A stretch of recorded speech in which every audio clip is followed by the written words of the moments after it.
probably about 30 minutes, and I'm going to tell you, this young man is absolutely phenomenal.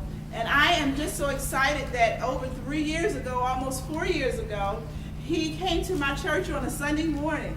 And how untraditional was that? But I'm glad that my pastor had the insight to bring in this young man. And he began to talk about the opportunity about how you can change your life, how your dreams and your goals can be accomplished through something called network marketing. I'm going to tell you guys, out of my 26-year tour with the government, this is the most phenomenal thing I've tapped into. And I was there with the Department of Defense for 26 years. I'm going to tell you how strong I believed in this opportunity. I left GS-14 six figures. And what? Guess why? Because I'm going to make 6 figures a month right over here in this opportunity. Yeah. Woo! That's possible. It's all about who you're connected to. All you have to do is get partnered with the right people, and you can go as far as your mind will allow you to travel. So I want everyone to stand to your feet, and I want to introduce one of our top earners in all of longevity. This man is young. He's a man with purpose, man on fire. And I'm going to tell you right now, when you hear him, he's going to captivate your attention. And guess what? You can do and go past him, because that's what we do in this business. We push you to the top. Without further ado, put your hands together. Let's welcome Mr. Andre Vaughn.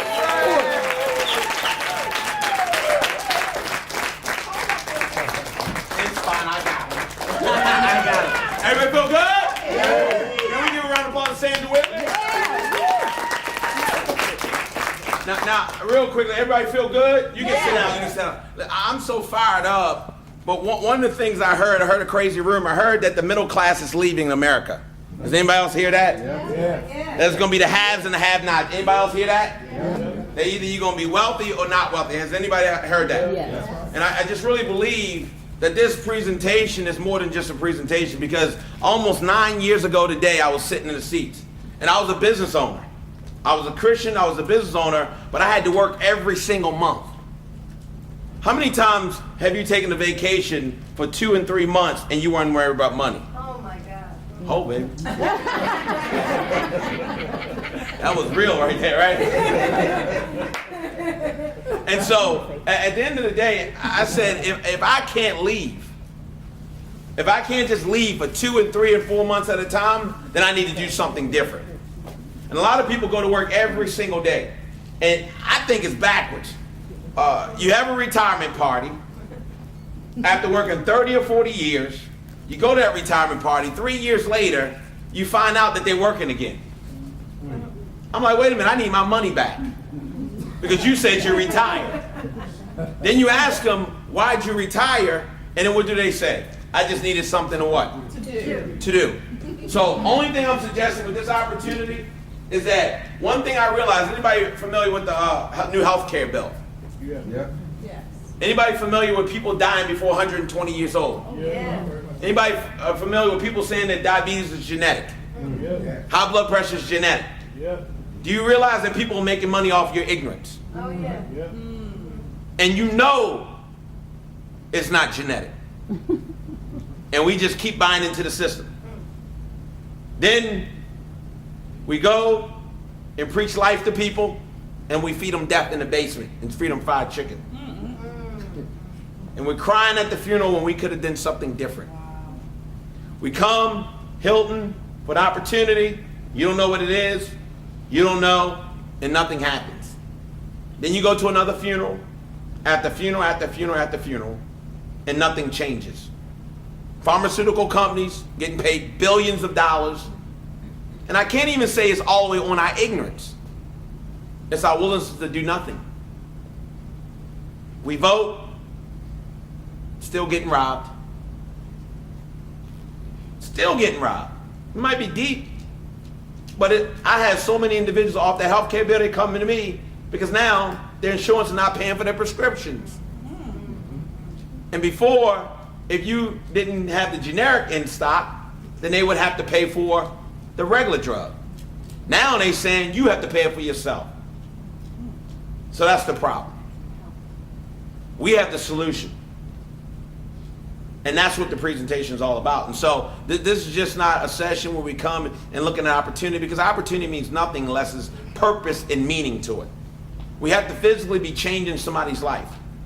And that's why when you look at this presentation, the young lady, she had to lose weight. We're #1 in obesity. For what?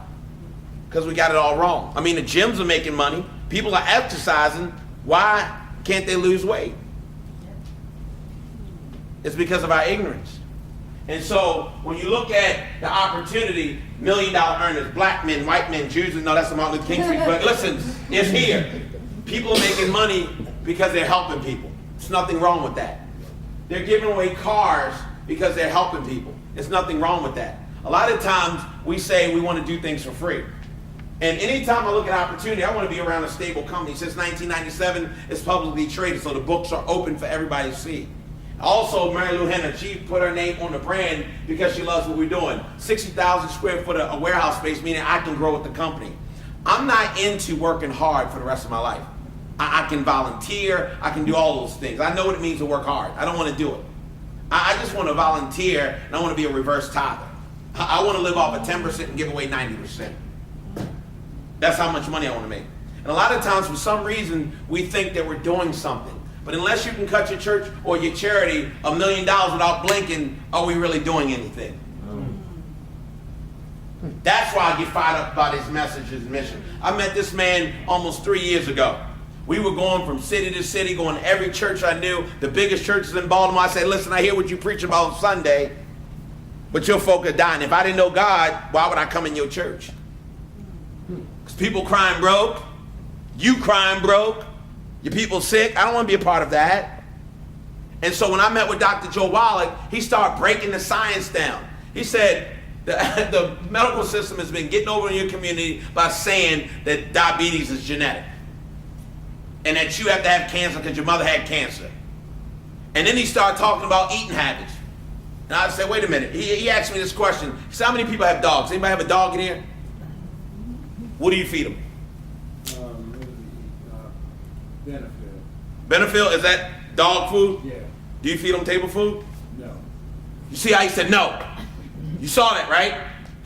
And then he asked me, why would you feed your kids and your grandkids something that would kill a dog? We feed our kids table scraps and food, and we won't even feed our dogs that. Because it's perfect nutrition in dog food. And if you feed them certain things, it'll kill a dog. The same thing that kill a dog will kill a human being. And that's why we have to get this message out. And see, he also taught me, how many people, be honest, eat your meat medium well or well done? Raise your hand. Raise your hand. I mean, just raise your hand. It's okay. Medium well and well done. Why do you eat your meat medium well and well done? Because you like it that way. You know you don't eat. No white person do that. You know that. Don't be like that. You eat it medium rare. You know you do. You like on that Dave Chappelle show. and so here's the deal. A lot of because my parents ate meat well done and medium well, but he also taught me that by eating your meat medium well and well done, you increase your breast cancer, ladies, 462%, and in guys, prostate cancer, 82%. And so we talk about people who have drug addictions. We talk about pregnant women on drugs while they're pregnant, right? We look down on that, right? People who are abusing alcohol while they're pregnant, right? We look down because it can affect the what? The baby. Why don't we talk about people who have a food addiction?